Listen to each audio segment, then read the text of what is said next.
Insight Quarterly Magazine Issue 34 Oct-Dis 2024. Compiled by an editor Justin Phillips, Rajvi Mehta. Transcribed and printed by Mitra Jyothi in collaboration with Radio Udon. Subscription ₹100 yearly. Mitra Jyothi Digital Library. Mitra Jyothi. CA Site Number, P22, 31st Main, 18th Cross, HSR Layout.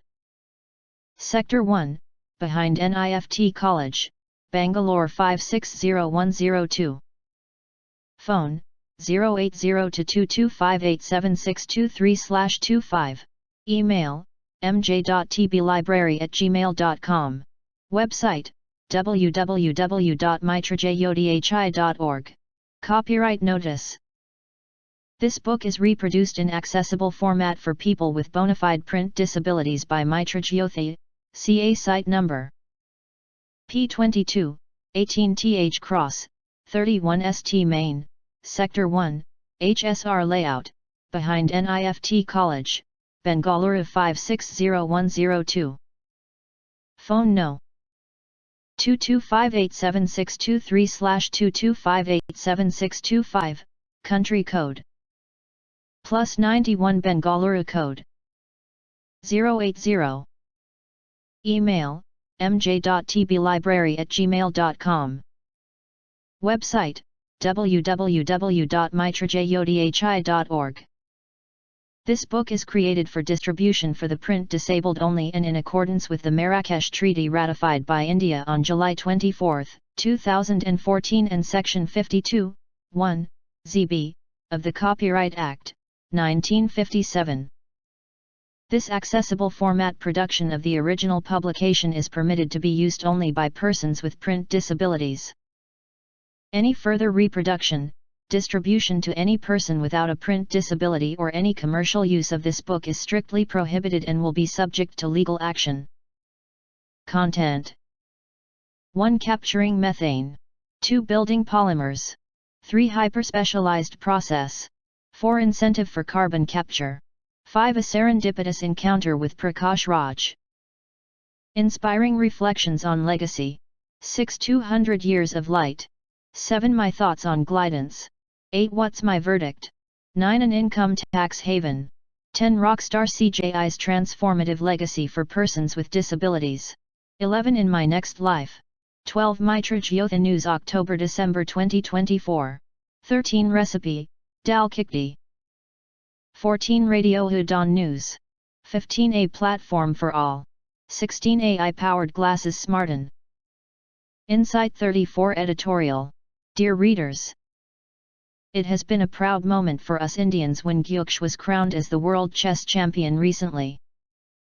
He achieved this feat at the age of 18 when most youth still are wondering what career to choose.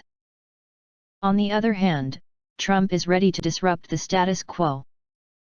The world will be in turmoil during his term. As the final page of the calendar turns, all of us find ourselves at the threshold of a new year, a time for reflection, resolution, and renewed hope. The end of the year is a natural pause, a moment to look back at the journey we've traveled, the milestones we've marked, and the lessons we've learned. It's a time to acknowledge our achievements, no matter how small, and to learn from our missteps, for they pave the way for growth and improvement. The new year, on the other hand, is a blank canvas, an opportunity to paint a fresh picture, to set new goals, and to chase dreams with renewed vigor. It's a chance to leave behind the baggage of the past and step into the future with a lighter heart and a clearer vision.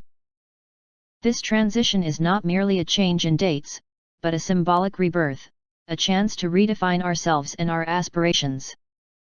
As we stand at this crossroads, it's important to remember that time is a precious commodity. Each moment is a gift, and how we choose to spend it shapes our lives and our destinies. The new year is an invitation to be more mindful of our time, to invest it wisely in things that truly matter, our family, our passions, our personal growth, and the community. This is also a time for gratitude, to appreciate the blessings in our lives, the people who support us, and the opportunities that come our way. Gratitude has a transformative power. It shifts our focus from what we lack to what we have, fostering contentment and happiness. As we step into this new year, let's carry with us the lessons of the past, the hopes for the future, and the determination to make a difference. Let's embrace the opportunities that come our way, face challenges with courage, and cherish every moment. In this edition, we have poems, personal reflections, and other articles to tickle your fancy. If you have any article for publishing, please send it to us. Here's to a new year filled with growth, happiness, and fulfillment. Justin, Editor. Out and About. The world's first wooden satellite has been launched into space as part of a study on using timber to help reduce the creation of space junk. Scientists at Kyoto University expect the wooden material to burn up when the device re-enters the atmosphere, potentially providing a way to avoid generating metal particles when a retired satellite returns to Earth. These particles may negatively affect the environment and telecommunications, the developers say. Each side of the box-like experimental satellite, named LignoSat, measures just 10 centimeters, 4 inches. It was launched on an unmanned SpaceX rocket from NASA's Kennedy Space Center in Florida, Kyoto University's Human Spaceology Center said on Tuesday. The satellite, installed in a special container prepared by the Japan Aerospace Exploration Agency, flew into space safely, it said in a post on X. A spokesperson for LignoSat's CO developer Sumitomo Forestry told AFP the launch had been successful. She said the satellite would arrive at the ISS soon and will be released to outer space about a month later to test its strength and durability. Data will be sent from the satellite to researchers who can check for signs of strain and determine if the satellite can withstand extreme changes in temperature. Satellites that are not made of metal should become mainstream, Takao Doi, an astronaut and special professor at Kyoto University, said at a press conference earlier this year. Surfer spots an emperor penguin on a beach in Australia, thousands of miles from its Antarctic home. It's not clear how the juvenile male ended up so far north, but experts suggest he was motivated by his appetite. The penguin was malnourished after swimming thousands of miles from Antarctica. Emperor penguins are renowned cold weather specialists that can survive blustery winds and temperatures of around -40 degrees Fahrenheit during the Antarctic winter. So, what was one doing on a balmy beach in Australia last week? Wildlife biologists are still scratching their heads after an emperor penguin showed up on Ocean Beach in Denmark, Western Australia, on November 1. The bird was about 2,100 miles from home and much farther north than the species is typically found. Aaron Fowler did a double take when he saw the out-of-place creature emerging from the waves on that Friday afternoon. He was out for a surf on Ocean Beach, which is located at the far southwestern tip of the continent. There was this big bird in the water, and we thought it was another sea bird, but then it kept coming closer to the shore and it was way too big and it just stood up and waddled right over to us, he tells the Albany Advertiser's Georgia Campion. The penguin did not seem to be afraid of the humans on the beach. Fowler guesses that the bird might have thought we were penguins because of our wetsuits. As he came out of the water he went to do a tummy slide, like I guess he's used to on the ice, and he just did a kind of face plant in the sand and shook all the sand off and looked a bit shocked, Fowler adds to the Albany Advertiser. It wasn't until we got home and we Googled it that we realized this never happened. The penguin is now recovering under the watchful eye of registered wildlife caretaker Carol Biddulph, after she inspected the bird on the beach. The bird sort of turned at an angle, and I could see its backbone protruding, and I thought, this bird is well undernourished, so that was a real consideration for bringing it in, Biddulph says in a video shared with media outlets by Australia's Department of Biodiversity, Conservation and Attractions, DBCA. Between the condition of the bird and the activity that might have happened on the beach the following day, I thought it was best to bring the bird in. Biddulph helped get the penguin into a large canvas pet carrier that was nice and soft, she says in the video. Then, she loaded the carrier into her car and drove the bird to her home. Biddulph has a dedicated penguin enclosure, but she's never had to deal with a large penguin like this before, she adds. Usually, she cares for much smaller little penguins. The first thing she did was encourage the penguin to step onto a scale so she could record its weight, about 50 pounds. This allowed her to understand how much medication and fluids to give the bird. Never in my wildest thoughts would I think I'd ever have an emperor penguin to care for, she says in the video. It's just amazing. It's just such a privilege to be part of this bird's journey. Emperor penguins that have been equipped with tracking devices have never been recorded this far north, Belinda Cannell, a biologist at the University of Western Australia who is supporting the bird's rehabilitation, says to the Australian Broadcasting Corporation. Carol Biddulph, a registered wildlife carer, is nursing the penguin back to health. Miles Brotherson/DBCA. Why was Gus so far from home? And how did he end up in Australia? No one knows for sure, but Cannell's best guess is that the animal was searching for his next meal. What they tend to do is follow certain currents where they're going to find lots of different types of food, she tells the Australian Broadcasting Corporation. So maybe those currents have just tended to be a little bit farther north towards Australia than they normally would. She adds. Young penguins have to explore their world. Once the penguin has been nursed back to health, he will likely have to find his own way home. Transporting the bird would be too stressful for him, Cannell tells the London Times' Bernard Lagan. Emperors are the world's largest penguin species, standing nearly 4 feet tall, roughly the same height as a 6-year-old human and weighing around 88 pounds, according to the World Wildlife Fund. The species is particularly vulnerable to changes brought on by global warming, including rising ocean temperatures and declining sea ice. Other penguin species search for patches of bare ground in Antarctica on which to build their nests and raise their young every summer. But emperors lay their eggs and rear their chicks right on the ice during the winter. They rely on land-fast ice, a stable type of sea ice that is attached firmly to the shore. As the planet gets hotter, the amount of sea ice is shrinking. In some instances, it's also breaking up and melting earlier in the spring than usual. MIT chemical engineers have devised a way to capture methane, a potent greenhouse gas, and convert it into polymers. MIT chemical engineers designed a 2-part catalyst that can convert methane gas to useful products. The catalyst consists of iron-modified aluminum silicate plus an enzyme called alcohol oxidase.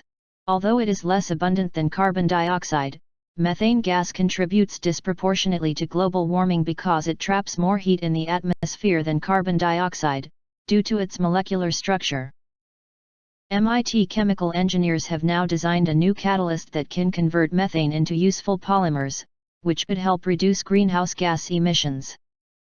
What to do with methane has been a long-standing problem, says Michael Strano, the Carbon P. Dubs Professor of Chemical Engineering at MIT and the senior author of the study. It's a source of carbon, and we want to keep it out of the atmosphere but also turn it into something useful. The new catalyst works at room temperature and atmospheric pressure, which could make it easier and more economical to deploy at sites of methane production, such as power plants and cattle barns. 1. Capturing methane. Methane is produced by bacteria known as methanogens, which are often highly concentrated in landfills, swamps, and other sites of decaying biomass. Agriculture is a major source of methane, and methane gas is also generated as a byproduct of transporting, storing, and burning natural gas. Overall, it is believed to account for about 15% of global temperature increases. At the molecular level, methane is made of a single carbon atom bound to 4 hydrogen atoms. In theory, this molecule should be a good building block for making useful products such as polymers. However, converting methane to other compounds has proven difficult because getting it to react with other molecules usually requires high temperatures and high pressures.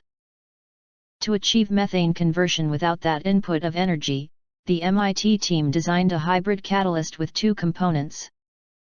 A zeolite and a naturally occurring enzyme. Zeolites are abundant, inexpensive clay-like minerals, and previous work has found that they can be used to catalyze the conversion of methane to carbon dioxide. In this study, the researchers used a zeolite called iron-modified aluminum silicate, paired with an enzyme called alcohol oxidase. Bacteria, fungi, and plants use this enzyme to oxidize alcohols. This hybrid catalyst performs a two-step reaction in which zeolite converts methane to methanol, and then the enzyme converts methanol to formaldehyde. That reaction also generates hydrogen peroxide, which is fed back into the zeolite to provide a source of oxygen for the conversion of methane to methanol. This series of reactions can occur at room temperature and doesn't require high pressure. The catalyst particles are suspended in water, which can absorb methane from the surrounding air. For future applications, the researchers envision that it could be painted onto surfaces. Other systems operate at high temperatures and high pressure, and they use hydrogen peroxide, which is an expensive chemical, to drive methane oxidation. But our enzyme produces hydrogen peroxide from oxygen, so I think our system could be very cost-effective and scalable, Kim says.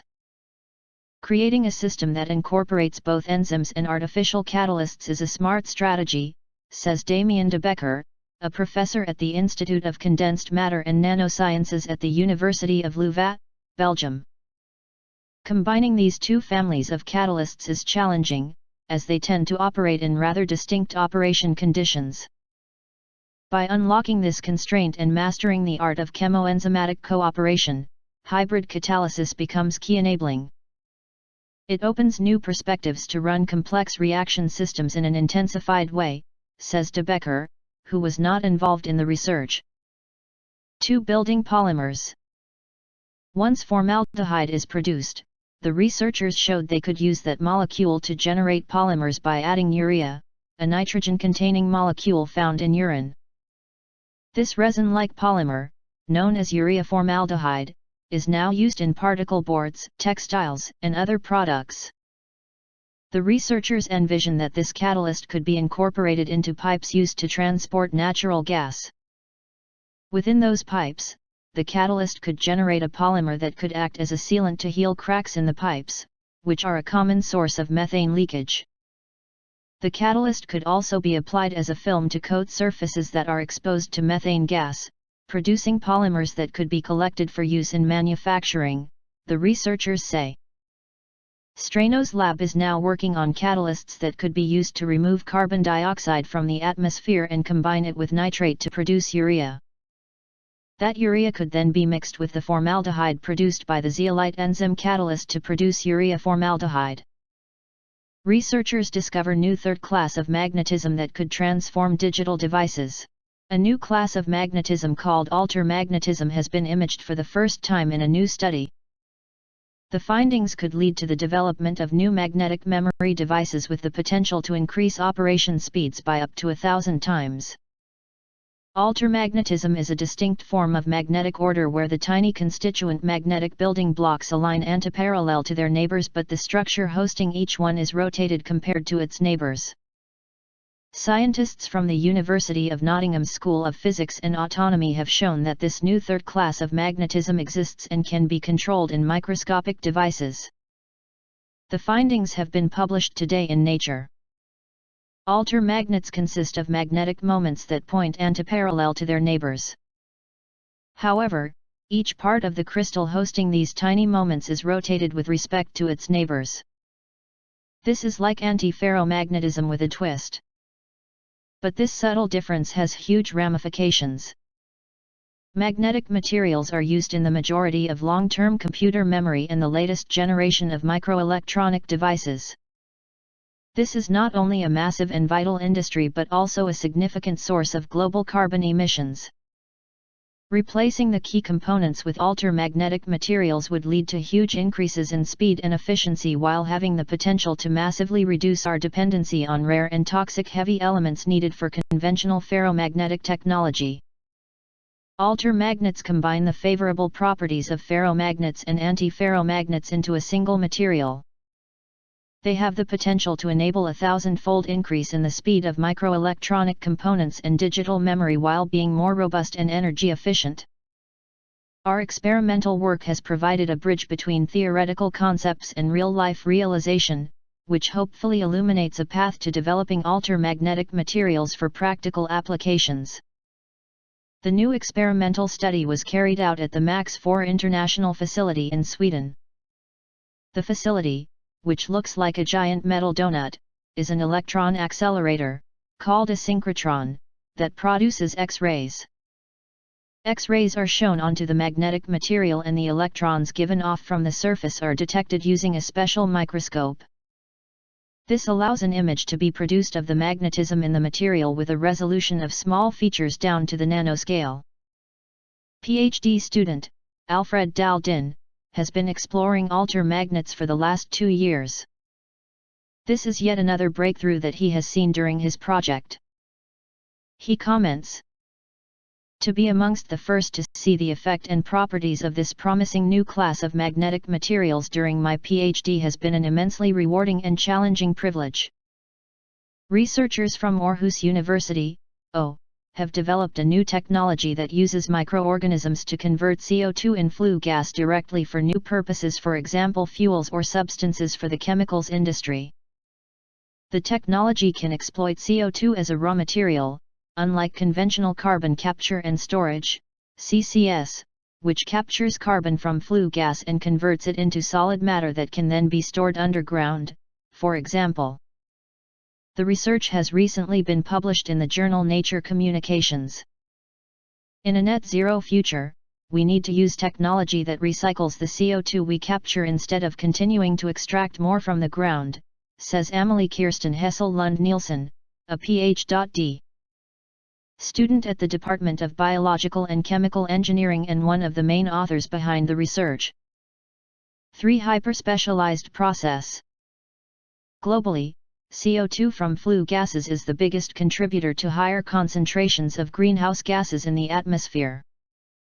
It is also one of the most problematic point sources to get rid of, because the CO2 in flue gases from industrial chimneys, for example, is mixed with other gases and therefore difficult to remove without major additional costs. This new technology is based on carbon capture and utilization, CCU, where so-called amine scrubbing removes CO2 from flue gases using chemicals that bind the CO2. In conventional carbon capture, the carbon is separated from the chemicals at high temperatures in a closed circuit. The concentrated CO2 can then be refined further in other demanding processes. The alternative technology proposed by the researchers from O is a new form of biointegrated carbon capture and utilization, BICU, whereby carbon is reused directly in the circuit, avoiding many of the conventional intermediate process steps. The researchers at O use microorganisms that both remove and convert CO2 from the flue gases directly in the capture unit instead of having to apply high heat. Microorganisms are hyperspecialized in the process of absorbing and converting CO2, and they have refined this process over billions of years. We exploit this in our bioreactors. So instead of using heat, we add microorganisms that can extract CO2 from other chemicals, allowing us to save money on our heating bills, says Mads Hugerak Seaborg, a postdoc at the Department of Biological and Chemical Engineering and the main author of the new research. The microorganisms absorb the carbon through their metabolism and convert it into other products, such as methane, which can be reused directly in industry. What comes out of the microorganisms is green natural gas or acetic acid or other chemical building blocks that industries can use instead of extracting carbon from the ground, continues Hugerak Seaborg. 4. Incentive for carbon capture. So far, carbon capture is still a new technology that not many industries have embraced. Biogas plants have started to capture CO2 from their production, because of the high fraction of CO2 in waste gases, up to 50%. However, in ordinary chimney smoke from industries, the fraction of CO2 is much less, about 5–10%. Implementation of carbon capture is so limited because the heating process to separate the carbon from the chemicals is very expensive. The amount of energy it costs makes up about 30% of all the energy that the power plant produces. Therefore, the researchers hope that the microbiological approach can create a greater incentive for carbon capture because the costs are much lower, and because the CO2 is transformed into new products at the same time as it is captured. The biological process operates at much lower temperatures, and our microbes are resistant to the other gases in the flue gases. However, microorganisms need hydrogen for their process, which we get via electrolysis. Hydrogen is the limiting factor in the system today, so there remain some challenges before we have a finished technology, but there are also solutions to the problems. We already have a wide range of different reactors to test. It's primarily a question of putting the system together correctly, says Hessel Lund Nielsen.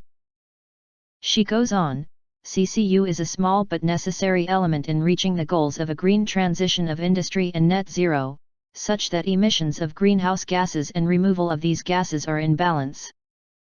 However, the technology cannot replace renewable energy sources, which are still the most important tool in the green transition.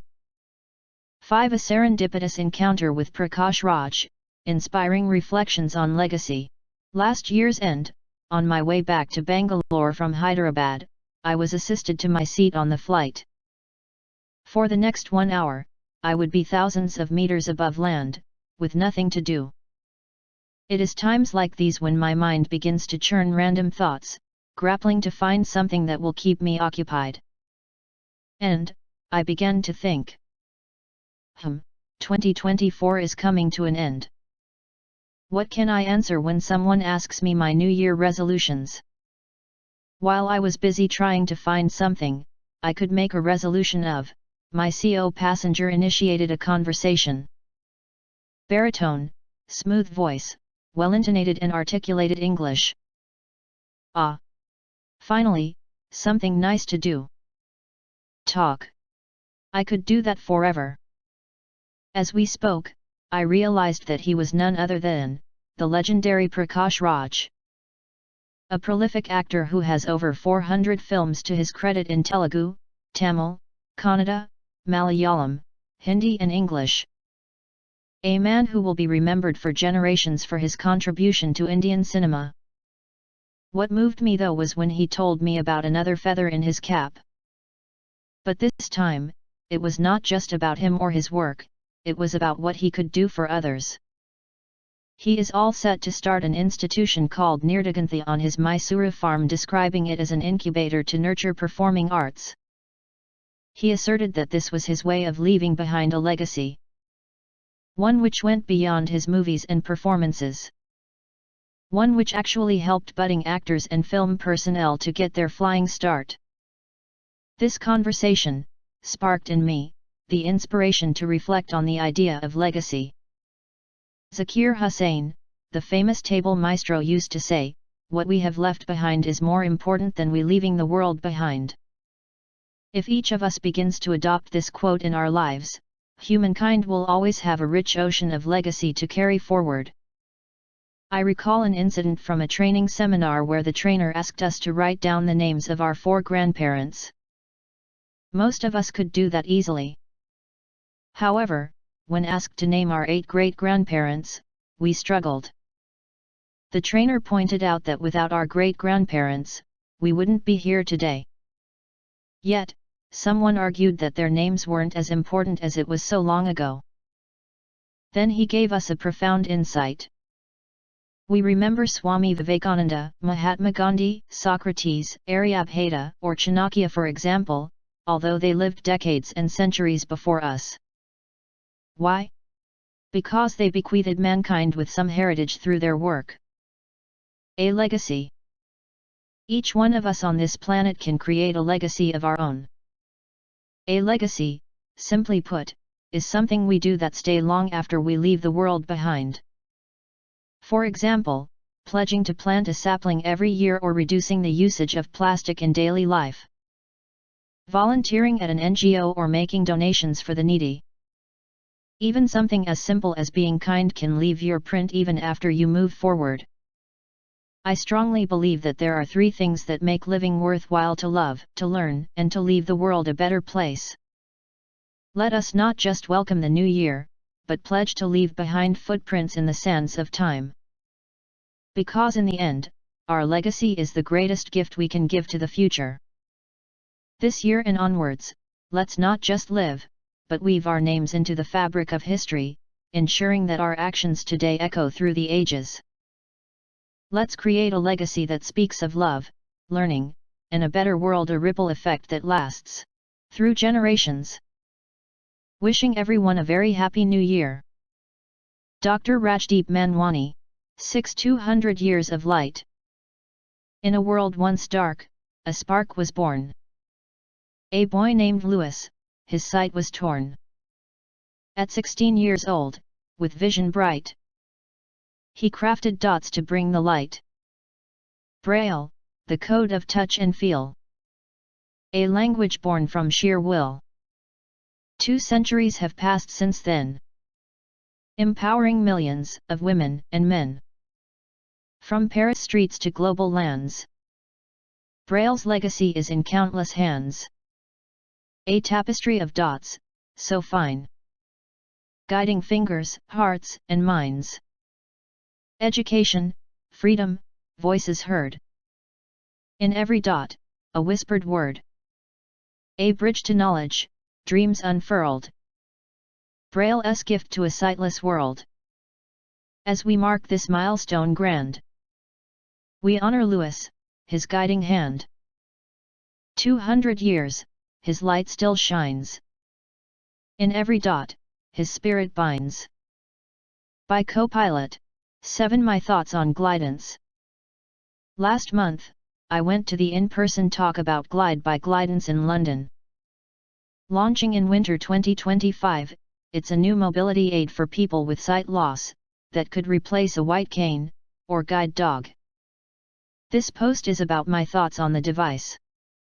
What is Glidance? Glidance is a team of engineers, researchers, designers, and technologists who are currently developing Glide, the world's first self-guided mobility aid.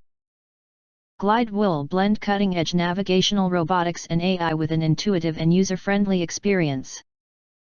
It also has a community of advocates, partners, supporters, advisors, and people committed to advancing mobility for millions of people.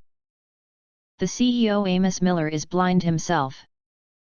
How does it work?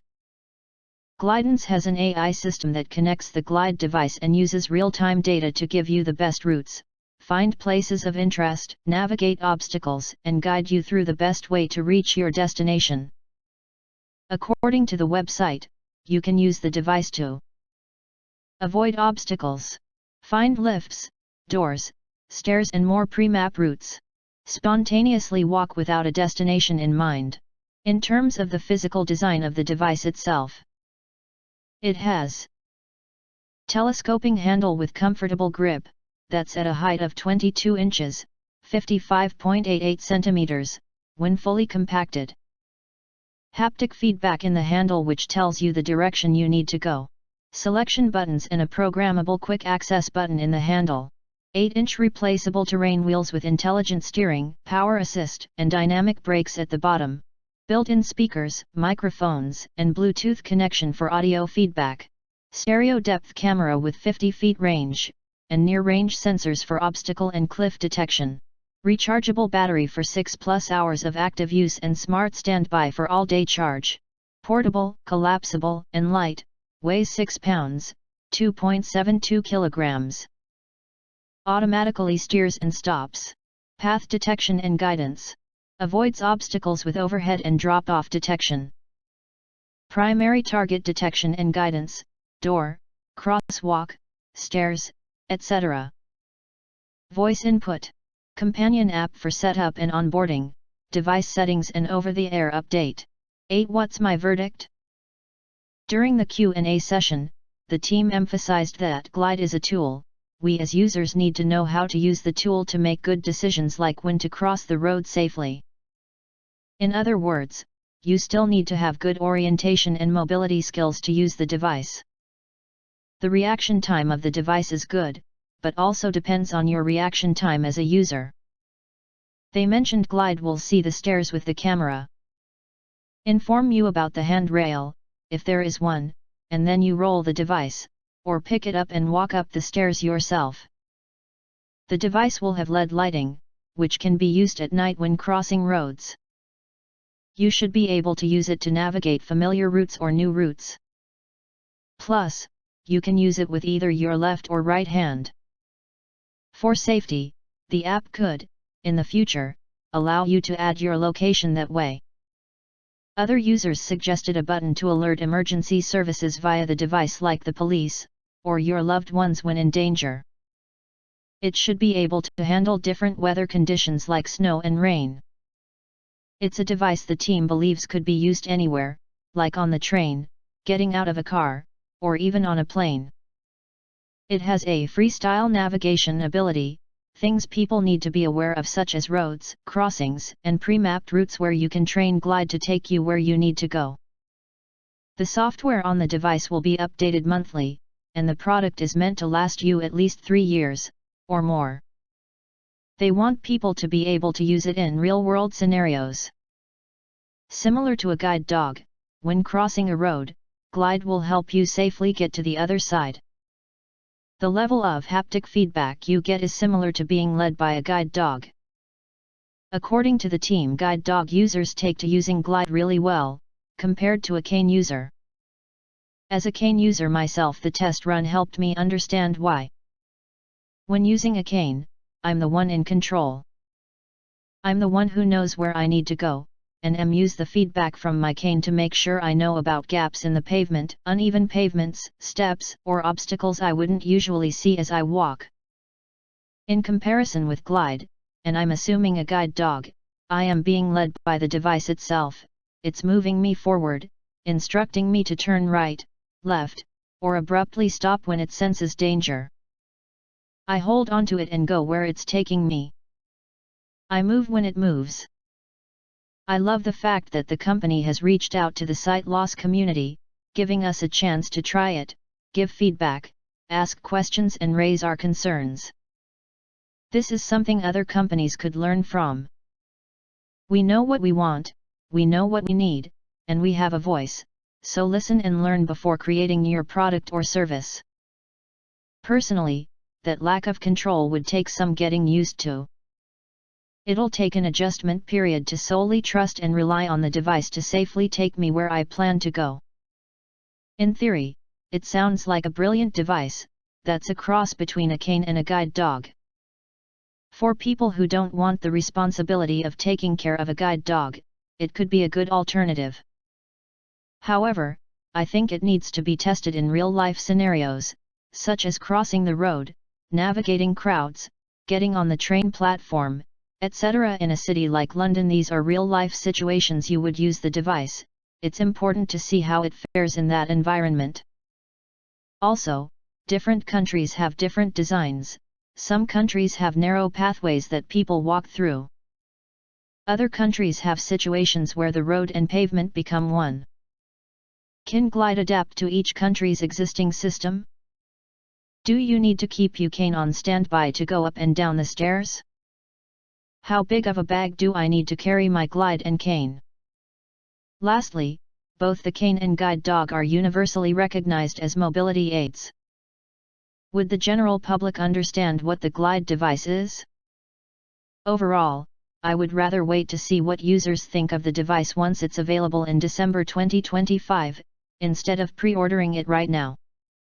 Yes, that does mean I would be missing out on the 30% discount pre-order price of $1,049, $834.53, and potentially pay $1,499, $1,192.52. Plus, you have to pay an additional $20, $15.92, monthly fee for the software. To me, it's important to wait for reviews and learn from other people's experiences before investing in the product. Nanhabamispa, 9 an income tax haven. We have often heard the term, Hindu undivided family, HUF. However, we have only a general or vague idea about its meaning and benefits. In the following article, we shall learn what is a huff, who can form an huff, and its main features. We will also learn about some of the advantages and disadvantages of huffs and their benefits under income tax. What is a huff?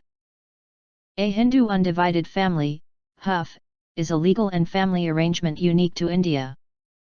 It is based on the joint family system where all members collectively own assets and share responsibilities.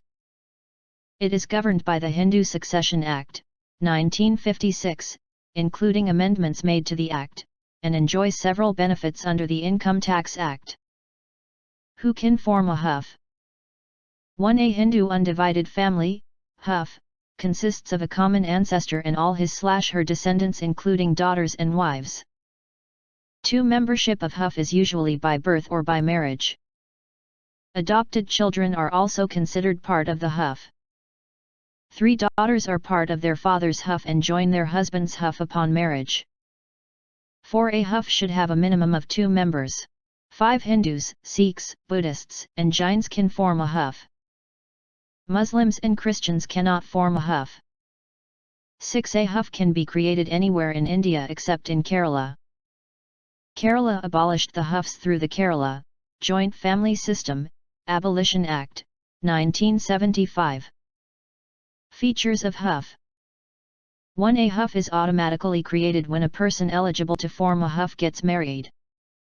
This huff initially consists of the married couple and in the future will include their sons, daughters, daughters-in-law, and grandchildren.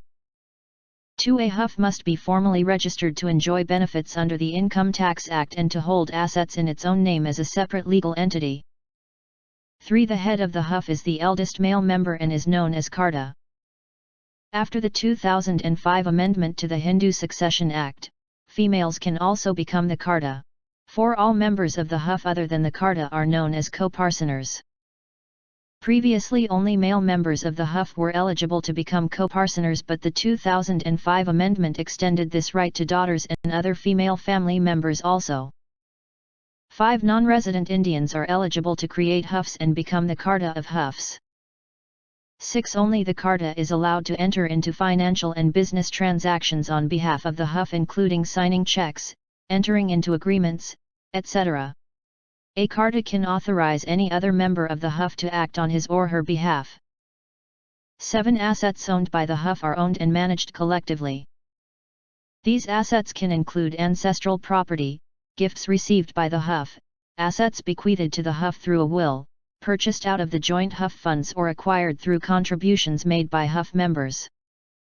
8. No individual member can claim any particular asset or part of an asset as his own unless the huff is partitioned.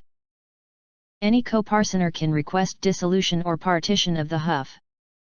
9. The huff can be dissolved through a partition of its assets and liabilities among its members. After partition, the huff ceases to exist as a separate legal entity. Advantages of huff. 1. A Hindu undivided family, huff, is treated as a separate entity under the Income Tax Act with its own PAN card and files its separate return.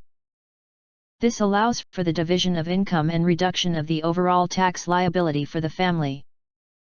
2. Huff enables the consolidation of family assets for effective management. Disadvantages of huff. 1. All assets of the Hindu undivided family, huff, are owned collectively. These assets cannot be sold or inherited individually. Also, the sale of the huff's assets requires the consent of all the members of the huff. 2. The activities of the huff are managed by the Karta or by members authorized by him. This can result in disputes among members and lead to the dissolution of the huff. 3. The income tax authorities monitor huff accounts closely to prevent their use for tax avoidance. Taxation of huff. 1. A Hindu undivided family, huff, is an effective tax-saving instrument that is compliant with all the legal requirements under the Income Tax Act. A huff enables the division of income resulting in a reduced income tax liability for the family. 2. A huff has its own PAN number and files its income tax return separately from that of its members. 3. A HUF is taxed at the same income tax rates as applicable to individuals. The due date for the HUF to file its return is July 31 except in cases where the HUF is subject to tax audit. If the HUF is subject to tax audit, the due date of return filing is extended to October 31. 4. A HUF can take a home loan and claim a deduction of interest paid on such a loan.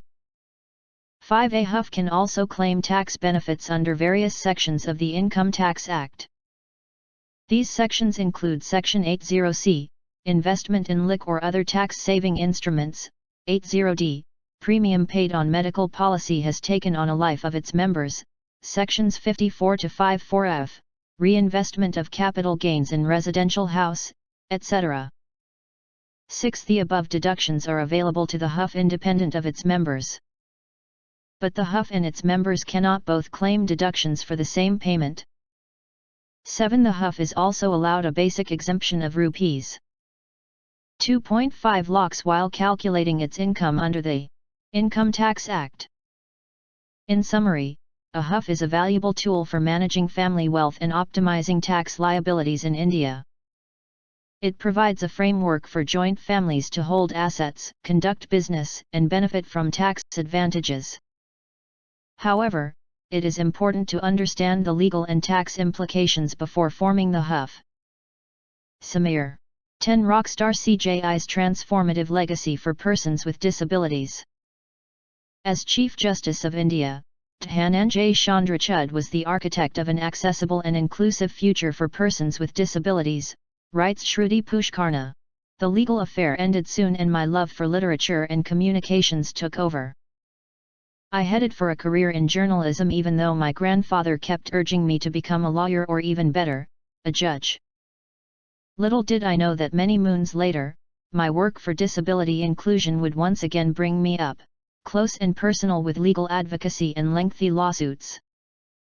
My foray into the disability domain serendipitously aligned with the enactment of the Progressive Rights of Persons with Disabilities Act 2016. This new legislation emphasized empowerment rather than entitlement, reasonable accommodation, principles of equity and equality, fighting discrimination, grievance redressal, and more.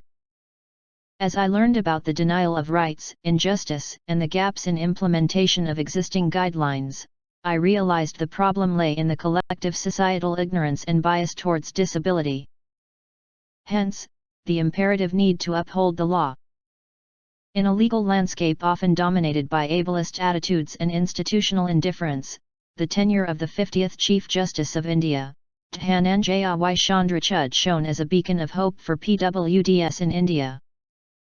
Driven by a deep personal commitment to the cause of inclusion, his rulings and administrative reforms have transformed the judiciary into a more accessible and empowering space for the disabled community. Justice Chandrachud prioritized the inclusion of individuals with disabilities in the judiciary itself. He established diversity and inclusion policies in the judicial appointments process, providing reasonable accommodations and creating a more level playing field for candidates with diverse abilities. In his farewell speech, he talked about the impact judges have on the lives of common people. He cited a recent order allowing 2 visually impaired candidates to appear at the interview of the Rajasthan Judicial Service examination. These candidates were ousted because they didn't meet the benchmark disability requirement. But after the court allowed them to appear for the interview, they qualified and made it to the select list. Under his leadership, there have been efforts to improve physical accessibility across court premises, including providing wheelchair access and facilities to make court environments more welcoming and navigable for PWDs. In a historic move, the Supreme Court introduced sign language interpretation during live court proceedings in September 2023. Saurav Roy Chowdhury, an Indian Sign Language (ISL) interpreter, was appointed to help deaf lawyer Sarah Sunny understand the proceedings. The introduction of the ESCR, Electronic Supreme Court Reports, project made over 36,000 Supreme Court judgments available in regional languages, which benefits those who use screen readers. This initiative, coupled with the availability of digitally accessible information, supports those who require assistive technologies for legal research and understanding. The adoption of hybrid hearing systems allows for virtual participation, which is beneficial for PWDs who face physical challenges in traveling to court. In his final act as Chief Justice, D.Y. Chandrachud issued a significant order addressing the accessibility of public spaces for persons with disabilities in the Rajivachari v. Union of India case. This order reaffirmed his long-standing commitment to disability rights by directing that all public spaces be accessible to individuals with disabilities and enforcing compliance measures under the RPWD Act, 2016. The bench ruled that accessibility was not a standalone right, it was a prerequisite for PWDs to exercise other rights meaningfully. Recognizing the importance of representation, CJI Chandrachud stressed on the harmful impact of stereotypes and caricatures of individuals with disabilities in films. In July this year, the Supreme Court issued a set of guidelines to govern how people with disabilities are portrayed in films and other visual media, asking to differentiate between disability humor and disablement humor. Perhaps most significantly, Justice Chandrachud championed the right to accessible and inclusive elections. In a landmark 2024 ruling, the Supreme Court directed the Election Commission to make the entire voting process barrier-free, mandating the provision of assistive devices, sign language interpreters, and other support services at polling stations. Beyond the confines of the courtroom, Justice Chandrachud also drove capacity-building initiatives to foster a culture of disability inclusion within the judiciary. Comprehensive training modules on sensitivity and accessibility were implemented for judges, lawyers, and court staff, enabling them to better serve the needs of the disability community. Through his personal experience of raising 2 daughters with disabilities, which has profoundly shaped his views of accessibility and empathy, CJI Chandrachud has consistently advocated for removing barriers and promoting inclusive practices across society, making disability rights a cornerstone of his legacy. Here's hoping that succeeding CJI Sanjeev Khanna keeps up the legacy and the momentum, considering he has some very large boots to fill. Shruti Pushkarna. 11 In my next life. In my next life, said the tree, I think I'll be a dragon. Or maybe be a mountain troll, who owns a giant tavern. Perhaps I'll be a little girl, with secret, hidden powers. Or maybe be a tiny ant that lives amongst the flowers. Perhaps I'll surf a waterfall, or burrow underground. Perhaps I'll find a heart-shaped balloon, and float up to the clouds. Perhaps I'll find a rocket, and I'll fire it into space. Or maybe meet a pirate, with a scar on his face. What do you mean? I asked the tree, and that is when he said, you know we'll all die one day, but our souls will not be dead. So when the world assumes that I have reached eternal sleep, I'll worry not because I'll have so much life left in me. See, they will take my ever-reaching branches in their glory, and I'll become the pages of a many treasured story, and that is why you'll often find them leafing through the pages, or turning over new leaves, of a tale they've known for ages. I will not look as I do now. My life will be rewritten, but they will hear my echo on the pages if they listen. So if you feel inclined to take a walk into the woods, and take a bag upon your back, packed with your favorite books, then find a shady canopy, a leafy spot to rest, and read the trees the stories of the lives they might live next. Becky Hemsley. 12 Mitra Jyothi News October-December 2024. Mitra Jyothi celebrated National White Cane Safety Day on October 15. White cane helps visually impaired people navigate their surroundings safely by detecting obstacles and changes in terrain. Beyond its practical use, the white cane also raises awareness among the public, signaling the presence of a visually impaired person and encouraging motorists and pedestrians to be more considerate.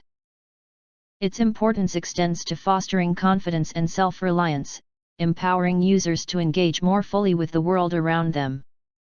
On October 28, 2024, 68 final-year Master of Social Work students from Tumkur University embarked on an inspiring journey to Mitra Jyothi. During this visit, they engaged deeply with the Mitra Jyothi team, engaging in meaningful discussions, asking thought-provoking questions, and forming connections that will shape their careers. From observing empowerment initiatives to witnessing the transformative power of teamwork, each moment enriched their educational journey. This experience provided them with more than just knowledge. It offered a transformative perspective that will propel them as future social workers. Ms. Mitra Singhal, founder of Mitra Jyothi, shared her inspiring journey and the organization's vision, leaving a lasting impression on the students. It was a heartwarming moment on November 20 when Mitra Jyothi students, Anitha and Chirag Garg, received their internship offer letters from Ms. Linda Decker, CHRO, Chief Human Resource Officer, and Ms. Claire Dixon, CDTO, Chief Digital Technology Officer, at the Halion office, Bengaluru. Mitra Jyothi is deeply grateful to Halion for providing this incredible opportunity for the second consecutive year in a row. The Halion team generously dedicated their Saturdays to supporting our students, offering guidance and encouragement across various topics that will make them employment-ready and for personal growth. Their efforts made a significant difference, and students fondly remember the sessions, the learning, and the kindness shown by the Halion team. On November 23, the curtain came down on the final session conducted by committed Halion volunteers for the current batch of students. Mitra Jyothi students gained valuable insights from the engaging activities, icebreaker sessions, and discussions on important and practical topics. These sessions were truly inspiring and impactful. In collaboration with Barrier Break, Mitra Jyothi had the privilege of organizing a pre-event on November 21 for the third edition of Inclusive India Digital First. This event provided a fantastic opportunity to connect with like-minded individuals and organizations dedicated to promoting inclusion and accessibility. One of the highlights was meeting the Amazon US Assistive Devices team and learning about their inspiring initiatives to support the visually impaired community. The exchange of ideas was both enlightening and impactful. Mitra Jyothi sincerely appreciate Barrier Break's continued efforts in driving inclusion and accessibility, and we look forward to strengthening this partnership in the future. The main event, held on November 22 at Hotel Radisson Blu, Bengaluru, featured engaging panel discussions and sessions. It was a memorable experience for some of Mitra Jyothi students who also attended the event and actively participated. The DAISY Forum of India held its annual General Body meeting on December 6 to 7, 2024, at Nab Sarojini Trilonath Old Age Home for the Blind in Dwarka, Delhi, attended by DFI members and staff from various organizations. Ms. Mitra Singhal, Vice President DFI, also participated. Key discussions included financial updates, collaboration initiatives, and progress on Shugamaya Pustakalaya and Bookshare portals. Sessions focused on AI-driven workflows, digital literacy, the Vision Empower program for improving numeracy and reading/writing skills, and Sightsavers inclusive education support projects. Strategies for accessible book production, Braille code implementation, and empowering blind students to write exams using laptops were explored. New tools, such as Eklavya, Shravan, and updated DAISY players, were introduced alongside planning for future meetings. The discussions highlighted innovative approaches and initiatives making a positive impact in accessibility. It was inspiring to witness the participants' collective commitment to creating a more inclusive and accessible environment. An unforgettable day at Fun World. On December 10, 2024, Mitra Jyothi students had a wonderful time at Fun World, Bangalore. For many, it was their very first experience on thrilling rides and splashing around in the water park. The laughter, excitement, and pure joy made it a truly memorable day. This incredible outing was made possible with the generosity of our amazing well-wisher Mitra Jyothi. Thank him for making this dream come true. His kindness brought endless smiles to students' faces and created cherished memories that will last a lifetime. On December 17, 2024, 49 bright young girls from Carmel Convent School, Jayanagar, Bengaluru, along with 5 dedicated staff members, visited Mitra Jyothi for a unique learning experience beyond the classroom. Ms. Asha Sridhar, the executive director, shared an overview of the impactful work done at Mitra Jyothi. She also conducted a meaningful sensitization session, setting the tone for the day. The group then toured our NGO to observe various activities and gain first-hand exposure to the incredible work happening here. Adding a special touch, we introduced them to engaging activities where the students were blindfolded and asked to perform tasks. This gave them a glimpse into the world of the visually impaired, fostering empathy and a deeper understanding of sensory experiences. The visit left a lasting impact on everyone involved, teaching valuable lessons on sensitivity and inclusion. December 24, 2024, marked an unforgettable day as Mitra Jyothi celebrated the valedictory function of our 57th Digital Literacy Batch at Mitra Jyothi. The occasion was graced by esteemed chief guest, Mrs. Nalini Ganapathy, chair of the Rotary Club and HSR and an active member of the Inner Wheel Club. Her inspiring words added a spark of wisdom and motivation, making the event truly special. Each certificate awarded to the students symbolized not just a milestone but a transformative journey toward digital empowerment and a better quality of life. The students stole the spotlight with heartfelt stories of their experiences and the life-changing impact of their time at Mitra Jyothi. The event was further enlivened by vibrant dance performances from students Anitha, Dominic, Shravya, and Pallavi, showcasing their talent. The atmosphere was filled with soulful melodies and an infectious energy that celebrated their journey. As Mitra Jyothi bids farewell to this remarkable batch, Mitra Jyothi looks forward to their bright futures and the impact they will create in the digital world. 13 Recipe Dal Khichdi, rice and lentil porridge.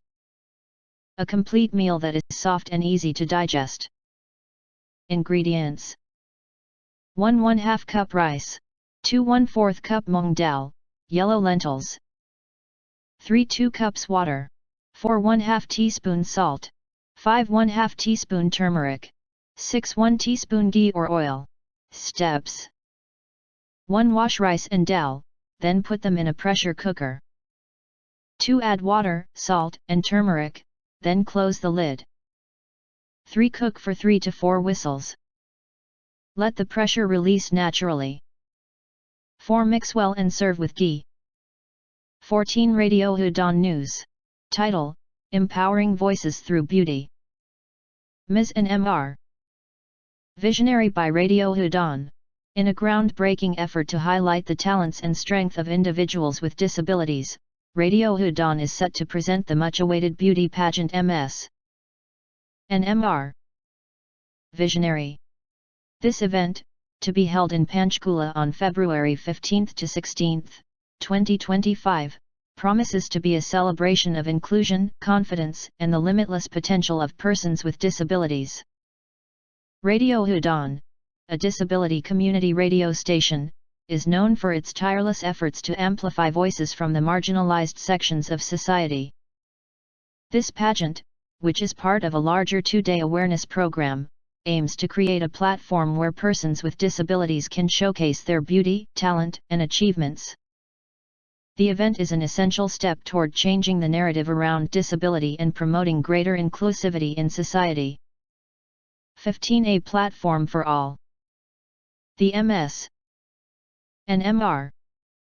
Visionary pageant is not just about outward appearance. It is about the resilience and strength each participant possesses. The contestants will be judged not only on their looks but also on their confidence, poise, and their ability to share their personal stories. The pageant will empower them to take center stage, proving that true beauty comes from embracing one's identity and overcoming challenges with grace. The event will feature participants from diverse backgrounds, each with unique stories of perseverance. Whether it's overcoming societal stigmas or navigating physical challenges, these participants embody the spirit of resilience and self-love. The pageant celebrates their individuality, while also working to reshape society's perceptions of beauty, disability, and self-worth. Key highlights. The MS and MR Visionary pageant will feature a series of exciting rounds where the participants will express their personality, talent, and passion. These rounds will include traditional categories like introduction, formal wear, and talent showcases, allowing the contestants to demonstrate their multifaceted abilities. The event will also focus on inclusivity, ensuring that all individuals, regardless of their disabilities, can actively participate and feel celebrated. One of the key aspects of the pageant will be the opportunity for the contestants to share their personal journeys and aspirations. This not only highlights their individual talents but also raises awareness about the challenges faced by people with disabilities in society. Their stories will inspire many and foster a sense of solidarity among the disabled community, creating a ripple effect of empowerment. A vision of inclusivity. The MS and MR Visionary pageant is part of Radio Udon's larger commitment to creating a society where persons with disabilities are not just included but are seen and heard. The pageant is a testament to the trust and belief that Radio Udon has in the ability of individuals with disabilities to succeed and thrive, regardless of the barriers society may place in their way. 16 AI-powered glasses. Smarten, a game changer for visually impaired persons. Smarten is an AI-powered device that assists visually impaired individuals by processing their surroundings at high speed and providing real-time cues, making it easier for them to navigate public spaces. For over 2 weeks, Ramesh, an 18-year-old visually impaired individual, has experienced newfound independence while shopping, no longer needing to cross-check the change he receives. This breakthrough is thanks to Smarten, which provides immediate feedback through object recognition, allowing him to interact confidently in daily activities. The device, which can be attached to spectacles and connected to smartphones, also enables users like Ramesh to read more easily. By simply attaching the device to a book, it has been extremely useful in reading, handling money while shopping, and receiving important cues about traffic and vehicles ahead, Ramesh shared. Smarten's object identification feature allows users to recognize their surroundings, including text, objects, and currency. This functionality benefits children and adults alike, offering them the ability to explore the world with greater autonomy. At least 11 children from the Blind People's Association have been provided with these Smarten devices. The device captures images every second, converting visual information into audio, so users can receive real-time information about their environment. Small, compact, and lightweight, Smarten is designed for long periods of use, connecting to smartphones via a USB cable and functioning without an internet connection. This learning material is distributed free of cost under the Project of Financial Support for Development of Accessible Learning Materials under SIPDA Scheme for Implementation of the Rights of Persons with Disabilities Act, DPUD, Department of Empowerment of Persons with Disabilities, Government of India. Nodal Agency: National Institute for the Empowerment of the Persons with Visual Disabilities, NIAPD, Dehradun.